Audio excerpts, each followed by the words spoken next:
virtuele sakekamer. Met geen grense vir handeldryf nie.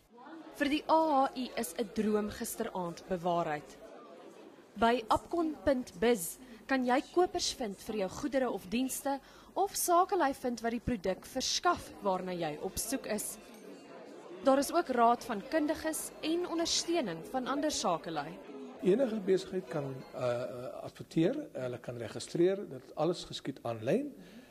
En die belangrikste ding is dat jy weet die eerste fase of die eerste vlak van lidmaatskap is heeltemal gratis en dan moet hulle begin betaal om hulle produkte geadverteer te kry en 'n klomp ander goed te doen. Hulle praat al op hierdie stadium by die 30.000 lede of mense wat ingeteken het. Maar ons is nog ons wil die land en ons wil Afrika en selfs wyer as Afrika, ander lande wat in Afrika wil besigheid doen. Tans is slegs 12% van Afrika se handel met ander lande op die vasteland, maar dit begin toeneem en kenners sê dis die ideale tyd om in Afrika te belê. Die wêreld soek waar die volgende groei vandaan kom. Die verwagting is dat Afrika met meer as 5% kan groei in die afsienbare toekoms. Dit beteken die grootte van die Afrika-ekonomie gaan verdubbel elke 14 jaar.